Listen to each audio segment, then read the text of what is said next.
Ansari. Sheikh Ansari was such a great scholar that there's a famous saying in the Hawza that when Sheikh Ansari passed away, taqwa passed away with him. It's not a statement to say that nobody had taqwa after him. No, that's not what they're trying to say. They're trying to say that he was such an exemplar, such a mountain of taqwa. It's as if this incredibly important, incredible symbol of taqwa, when he passed away, so it was, that's the loss that was felt when he passed away. Sheikh Ansari was such a great scholar, he was so prolific in his output, that until today his works are studied in the Hawza with incredible detail and intricacy. I myself, in the last few years, when I was present in the Hawza, had the opportunity and the tawfiq to be acquainted with the works of this individual. Now when you look at how much he produced as a scholar, you see that he was very busy. He was incredibly engaged in his academic work. He was also the marja of his time. He had people coming and asking him questions. But despite all of that, every single day he would take out time to go to the haram of Amirul Mu'mineen and spend time engaging in ibadah. And one of the parts of his daily routine that he would never miss out on was the recitation of the ziyarah of Ashura. Not just a simple one, but with the 100 salam and the 100 la'an as well too. The whole deal. And why would a scholar who's so busy give this so much importance? There must be something there. Ulama tell us that among the eminent scholars, whenever problems come up for them in their lives, one of the ways they take care of these problems is that they make a promise to God. They say, "Oh Allah, you take care of this problem for me, and I, out of my desire to become closer to you and as a means of thanking you, I will recite ziyarat of Ashura." And many of them have had their problems removed and taken care of by means of this very act. This ziyarah, we're told, is actually a hadith Qudsi. It's something that was given by Allah to the messenger and passed along generation to generation until it came to our fifth Imam alayhi salam. And when he tells his companion Alqama that this is the ziyarah you are to recite and how to do so, he says that try to do this every single day. If you can't go to the grave of Sayyid al-Shuhada, then at least from your home, talk to the Imam. Talk to Imam Hussein alayhi salam, and this is the way you should talk to him, and this is the way you should ask. Among the features of this ziyarah, not only is it something, as we said, that comes from strong sources, not only is it something that the ulama act upon, but we see that it is something that was and is a special focus of the Imam of our time. When one of our scholars by the name of Ayatollah Shubairi Zanjani, who is currently alive, he leads the prayers often at the haram of Sayyida Ma'asuma, the sister of Imam Rada. When he was asked about Ziyarat Ashura, he says that aside from the fact that it has a strong chain of transmission, one of the ways that we know that it is something which is worthy of consideration is because of the examples of cases we have where the text of this ziyarah has been verified by the Imam of our time through contact he has made with individuals. For example, one of these individuals is named Marhum Rashti. Marhum Rashti was a very pious individual, a man of taqwa, a person who cared about building his relationship with Allah. And as we know, one of the reasons why we do not have any sort of bond sometimes, we feel that we're bereft of the Imam, as if he's not there for us in our lives, isn't because he's not there. He is there. But it's because of our own sins. And if we only were able to clear our hearts, then we would feel the presence of the Imam. He was one of these individuals who was graced with a visitation from the Imam of the time. And in the course of that visit, the Imam ﷺ emphasizes to him 3 times. He says, Ashura, Ashura, Ashura, 3 times. And what's meant by that, as he understands, is the ziyarah of Ashura. This is something the Imam is telling him is a key to success in life. Now, among the features of this ziyarah is that it is not just a matter of a formula that we are supposed to say and somehow magically it's going to give us so many things. No. When we go and look at it, we see that it is a very beautiful composition of many different themes that characterizes what it means to be a follower of the Ahlul Bayt alayhim salam. In this ziyarah, we have salam. In this ziyarah, we have bara'ah. In this ziyarah, we have dua. In this ziyarah, we have a testimony of our faith. In this ziyarah, we have goals for this life and the hereafter. So many different beautiful themes. And among the lines of this ziyarah, which is the focus for the series of the talks, is this line. Towards the end, towards the epitome of what's being conveyed in the ziyarah, we make a dua. We say, Allahumma ij'al mahyaya mahya Muhammadin wa ali Muhammad.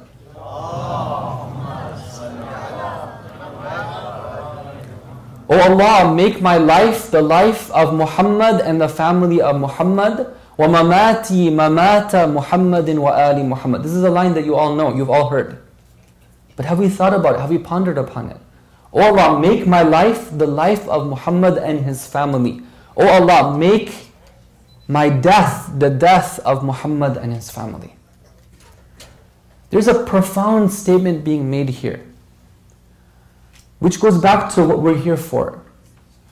The commemoration of Ashura that we will inshallah be engaged in over the next 10 to 12 nights isn't a matter of remembering how a group of people died. It's not just that, that's part of it. But rather it's a commemoration of how they lived so that they could die in the way they died. What sort of lifestyle did these individuals have so they could be the way they were? Karbala, even though it is a time of mourning how certain individuals died, in it there is life for all of us. One of the brothers in the audience was just telling me that I look forward to the coming of Ashura. I look forward to the coming of the month of Muharram. Now you might say that, okay, well, it's something which is sad, something which is a very tragic event. How could you look forward to somebody's death? But the reality of it is that, yes, we do look forward to it. Why? Because within the commemoration of this death is our life. As the years pass, and I have the fortune of participating in these sorts of gatherings that alhamdulillah I've had that fortune since I was a child. One of the things that becomes clear for me, as perhaps it is clear for you, is that the source of inspiration in my life has been Karbala and has been Ashura and has been Muharram. This is what gives us life. And what we need to take from it is lessons for how we should lead our lives. So the topic, inshallah, that I will be covering is lessons for living Islam, living an Islamic life from the ziyarat of Ashura. Please say salawat ala Muhammad.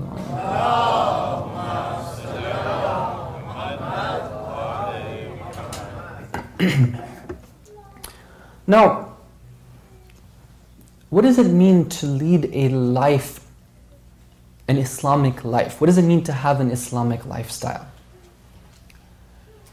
Let's go back to what took place surrounding the events of Karbala.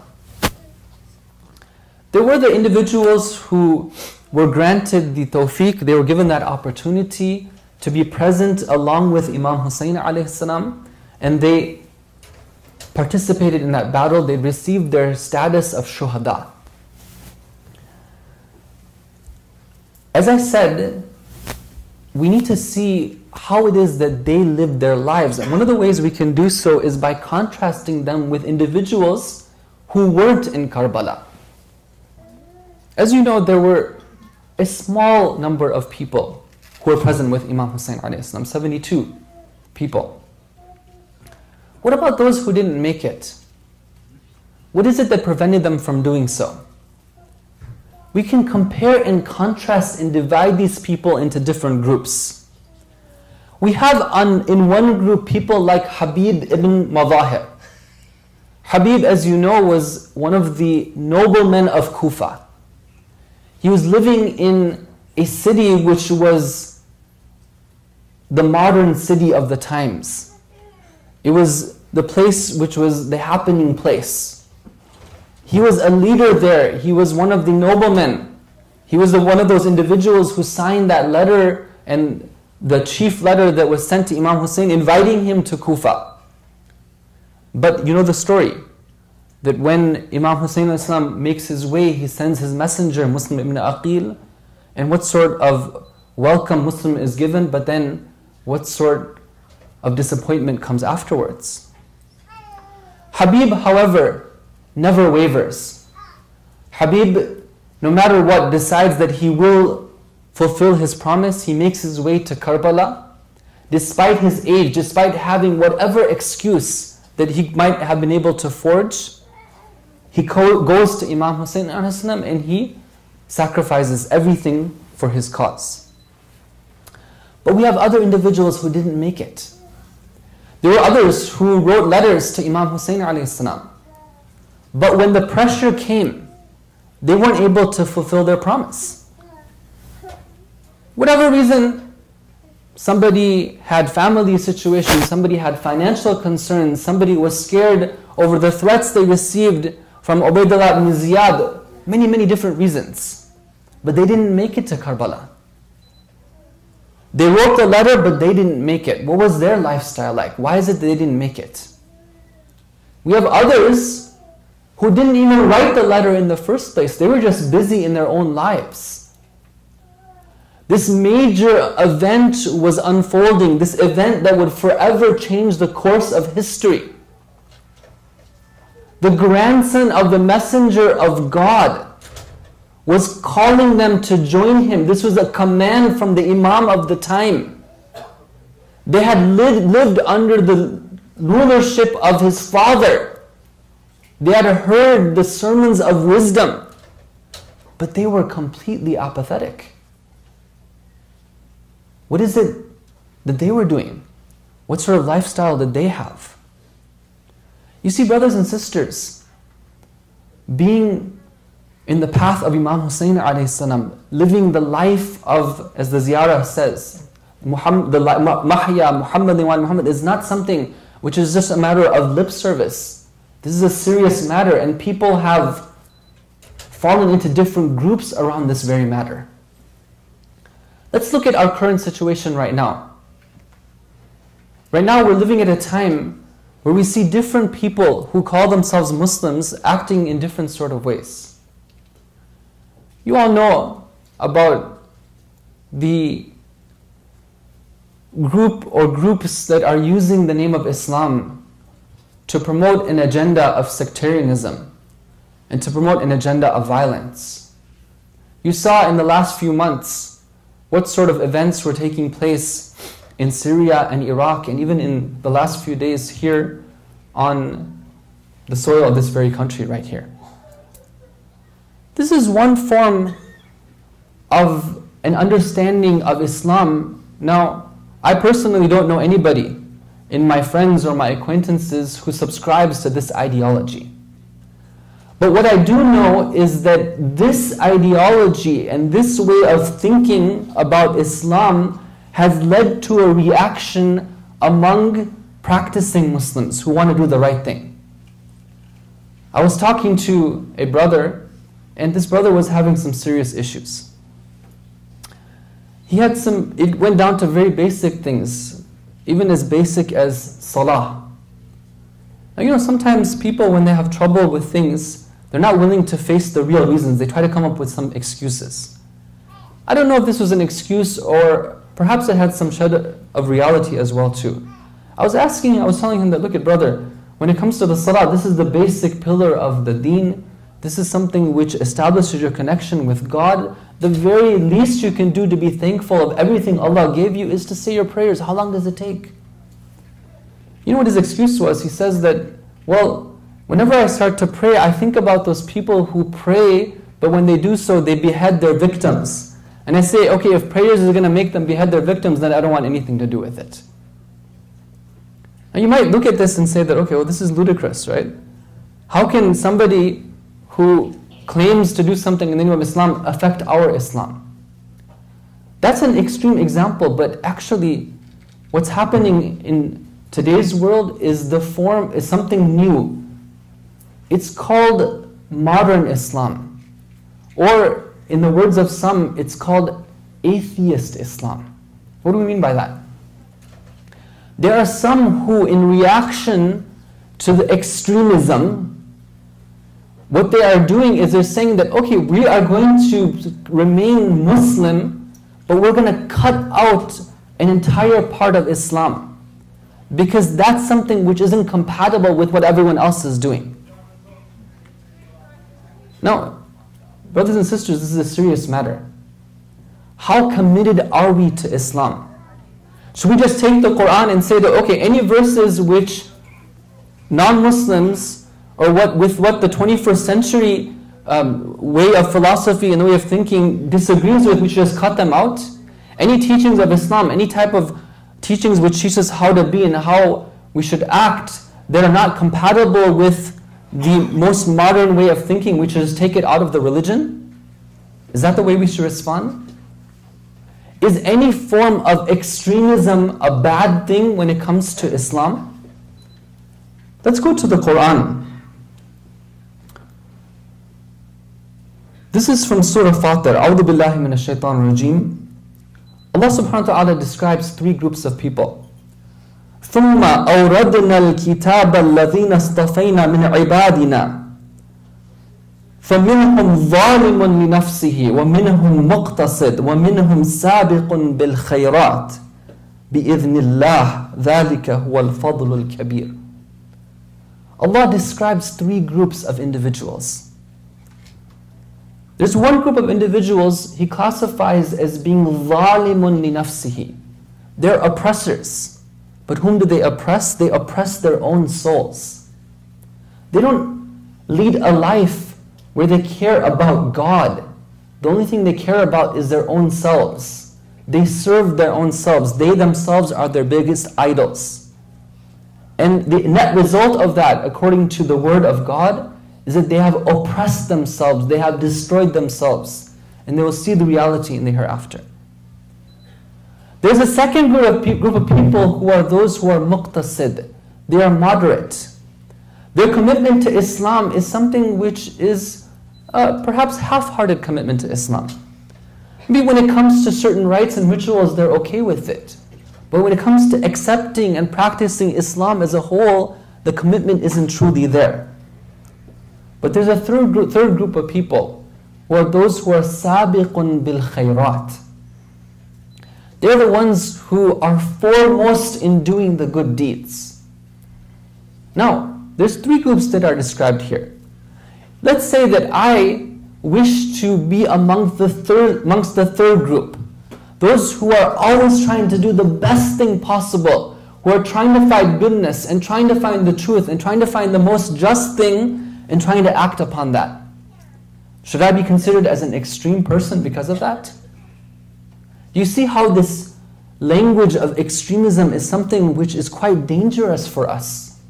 Of course, we reject that type of use of Islam which is foreign to Islam. That's not the way that the Prophet is. That's not the way the Ahlul Bayt were. They were individuals of compassion and mercy and logic.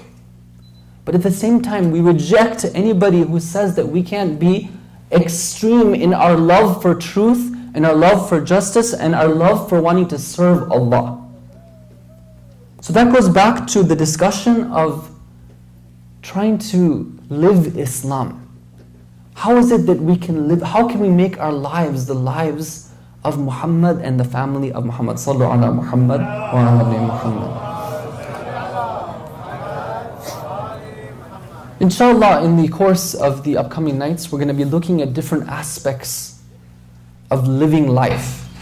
And with the inspiration from this ziyarah, various lines from it, we're going to be gaining some practical lessons of how to live Islam.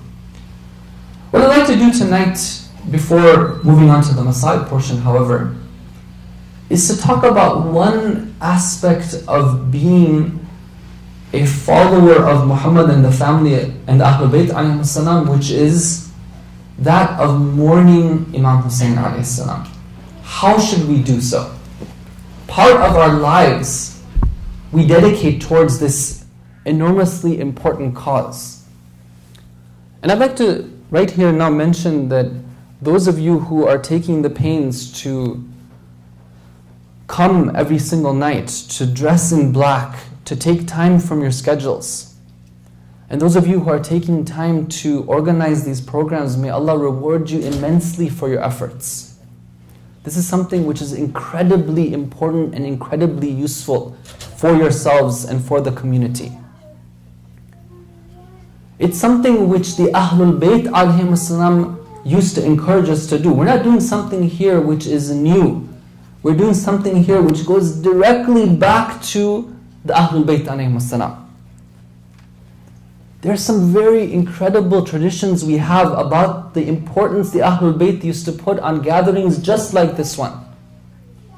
A poet goes to our sixth Imam alayhi salam. The Imam alayhi salam tells him to compose a line of poetry. He says a line of poetry, Imam Sadiq alayhi salam begins to cry. He says, give me another line. He says the line, once again he bursts into tears. He says, give me another line.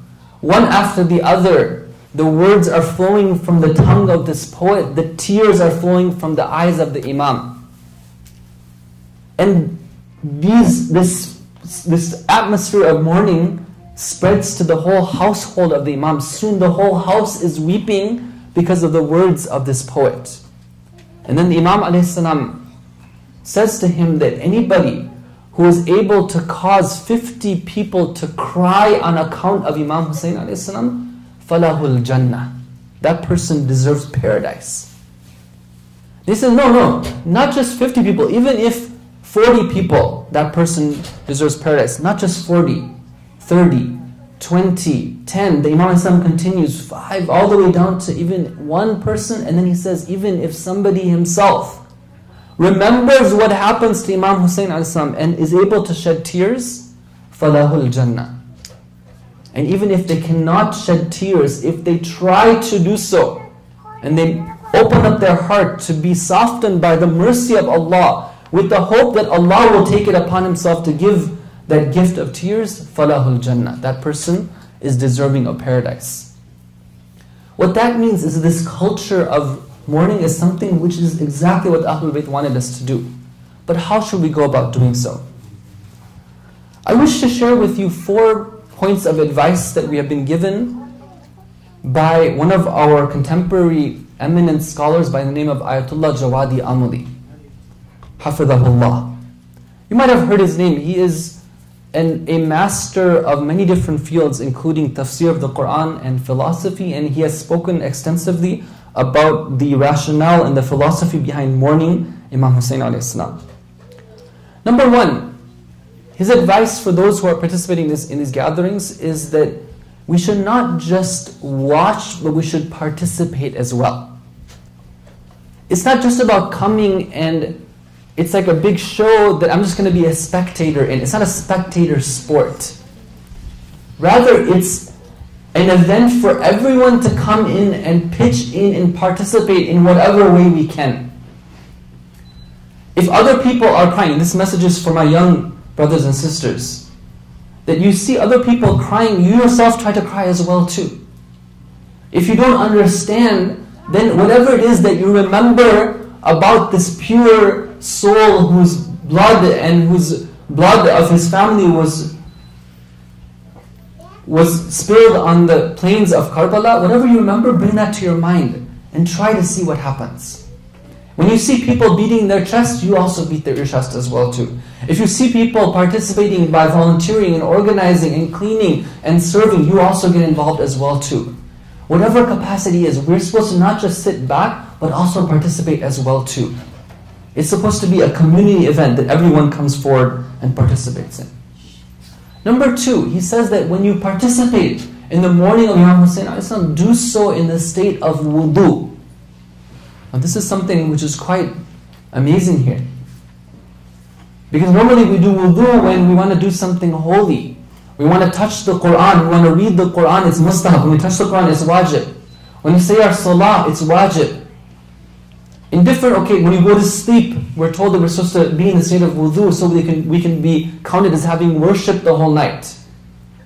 But he says when you enter into the gathering of the majalis of Imam Hussein, the majalis of mourning, also be in the state of wudu.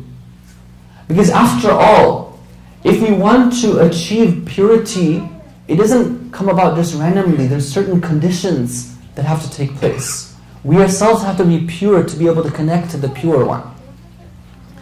Number 3 is that when we are talking about the message of Imam Hussein, we're mourning it, we're doing our eulogies and our poems, then we should do so in a simple and rational way. These days we find a lot of people getting involved and wanting to participate. They come up with different English nohas in different languages. This is generally speaking a good thing. But we should be careful not to get caught up in the wave. Okay, I have to do an English noha. Now what's the best way of doing it? Should I look to the way they do music videos and copy that thing but just replace it with something sad and a bit of beating of the chest? But to do the same exact thing, have the same type of moves? Is that the way that the Ahlul Bayt want us to be? Why not just keep things simple? Go to the core of the message. That itself is powerful. Let's work, instead of trying to be fancy and sophisticated that way, let's work on our hearts. And the better we can work on our hearts and stick with it in a simple and rational way, we see that the effect is more profound. And the final advice that he has, that I'd like to share with you tonight, is that when we convey and explain the message of Imam Hussein, we should make sure that we convey the core message of Imam Hussein alayhi salam. Yes, it's true that Imam Hussein was a man of compassion. Yes, it's true that he was a man of dignity. But the core of his message is that he stood up for Amr al-Ma'ruf, Nahyan al-Munkar, and he stood up against injustice. We have to be very careful here, that we don't take the message of Imam Hussein and misrepresent what we're trying to convey. Ulama have given a lot of importance on this, that when you convey the message of Imam Hussein, do so with utmost care. This starts when relating the story that happened. There was one audience where one of the mujtahideen was present, and there was somebody who was talking about the story of Imam Hussein. Now there was one incident, to the best of my recollection, where one of the companions or the family members calls on Imam Hussein. This is in the history, and he says, "Ya Hussein." The person who was telling the story was saying it, and he got caught up in the emotion. So when he was relating it, he said that individual said, "Ya Hussein, Ya Hussein." He said it twice. The mujtahid who was sitting there, he said, "No, wait a minute. I've read that story," and he said it once, he didn't say it twice. Meaning that even when it comes to the dialogue that takes place, that mujtahid was so concerned that he's willing to speak up and make sure that what is said correctly. Now what about the message of Imam Hussein? Let's be careful, brothers and sisters. Sometimes we see a desire to take the message of Imam Hussein out to the world, but what message are we trying to convey? Let me give you an example. In one of the famous nohas right now that we hear in English, there's a certain line. Now, when I quote this, this is not in any way a slight on the one who composed this noha. I'm not trying to insult anybody. I think we're mature enough to realize that we can discuss and disagree on certain things without making it a personal attack. Here's the line. Zainab is crying near Abbas and Hussein, oppressed and left in shame. All I feel now is pain, bainul haramain. Okay, now that's something which rhymes, right? It kind of has a nice ring to it. Okay, good. So should we start beating our chests to it and now, Bismillah, we can do the Noha? What do you think? Zainab is crying near Abbas and Hussein, oppressed and left in shame? Zainab is in shame? When I think of Zainab salamullahi alayha, I think about the opposite of shame. I think about the paragon of dignity, the paragon of humanity. One who, because of her servitude to Allah, is always strong and has izzah. Not that she has shame. Crying, all I feel now is pain. This is what Zainab sallallahu alayhi wa, there's just pain. Is that what Karbala is? It's just a matter of a physical sort of pain that these individuals are feeling? Or is it something much, much more profound and lofty and sublime than that? That's not what Zainab was feeling at that time. Yes, she's sad, but you can't characterize her feeling as one of pain. My point is that to encourage this, but let's do it in the right and correct way. Sallu ala Muhammad wa alihi tahirin.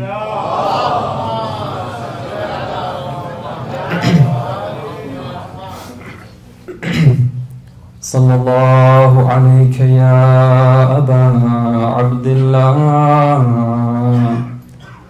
Sallallahu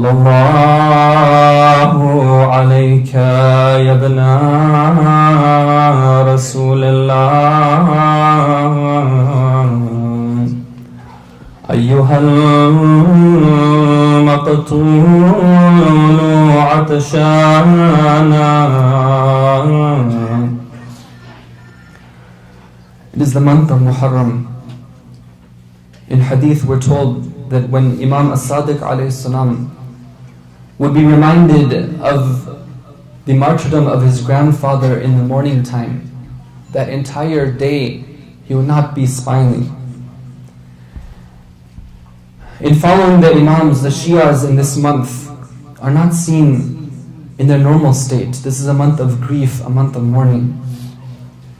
On this night of the first of Muharram, let us remember what took place back in the month of Rajab, when this holy household is being prepared, is getting prepared to leave the city of their grandfather.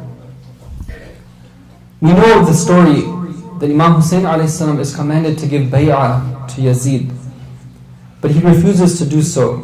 This is not the way of the Ahlul Bayt, to support the tyrants. He goes to the grave of his grandfather. Rasulullah used to love Imam Hussein a.s. They had a very special relationship. One time when he sees Imam Hassan and Imam Hussein, he is so overcome by love of these two of his sons that he can't express his love in words. He tells Imam Ali that, "Oh Ali, my love for these two is so strong that it makes all other loves irrelevant to me." Imam Hussein loves his grandfather. Before departing the city, he wishes to bid farewell to him one last time. He goes to the grave of his grandfather. One night, 2 nights, we're told on the second night, he sees a dream when he is at the grave. His grandfather appears to him. Rasulullah sallallahu alayhi wa alayhi speaks to Imam Hussein alayhi salam. He tells him that, "Oh my son, it is as if I can see that you will be on the plains of Karbala and how you will be slaughtered, but not just that you will be slaughtered, you will be slaughtered in a state that you will be thirsty, but there will be no one to give you water." He hugs Imam Hussein alayhi salam and kisses his forehead and says, "Habibi ya Hussein, O my beloved Hussein." Brothers and sisters, this is your Ahlul Bayt, the family of Hussein, the family of our Prophet. They are being forced to leave their own homes, they are being forced to leave their own city. What sort of tragic event is this? When Musa alayhi salam is forced to leave his city, he says, the Quran says, "Rabbi, rajjini min al-qawm al-zalimin, fakharaja minha kha'ifa." He leaves the city in a state of fear. But here is Hussein, who is the warith, the inheritor of all the prophets, the one whom all the prophets mourn for and grieve for. and he is repeating the line repeatedly. فَخَرَجَ مِنْهَا خَائِفًا يَتَرَقَّبُ قَالَ رَبِّ نَجِّنِي مِنَ الْقَوْمِ الظَّالِمِينَ. Sukaina, salamullahi alayha, says that no family has never been in a state of fear as we were on that night when we had to leave Medina. After all, it is not an easy thing to leave one's home. We see the compassion of Imam Hussein, that when he meets his family who's leaving behind, Muhammad ibn al-Hanafiya, it's such a parting of grief and tears that are flowing from both of their eyes. We see the respect Imam Hussein alayhi salam has for the women and children. Before the men mount their horses, it is the women and children who are going to mount their horses. But what will happen when they are leaving Karbala and the women and children will have no family members to help them mount their horses? The same caravan that is now gifted with the presence of the men, one day will be returning back. The only one of the men of the Ahlul Bayt who will be with them will be Imam Sajjad alayhi salam. Imam Sajjad will make this into a scene when they come back to the city. He wants everyone to know the tragedy that has taken place. He wants everyone to know this is not the way it was supposed to have been. It was not supposed to go with all of his family members and come back with only the women and the children. He tells Bashir, the poet, Bashir informed these people of what took place. Bashir, in a loud voice, tells the people of Medina, يا أهل يثرب لا مقام لكم بها قتل الحسين فادمعي مدرارا الجسم منه بكربلاء مدرج والجسم منه بكربلاء مدرج والرأس منه على القناة يدارى. Oh people of Medina, this is not a place for you to stay. Hussein has been killed. Let your eyes pour forth with tears. The pure body of his has been slain and has been stained with the redness of his own blessed blood. And his head is now being paraded atop the spear. وَلَعْنَةُ اللَّهِ عَلَى الْقَوْمِ الظَّالِمِينَ وَسَيَعْلَمُ الَّذِينَ ظَلَمُوا أَيَّ مُنْقَلَبٍ يَنْقَلِبُونَ. Matam Hussein.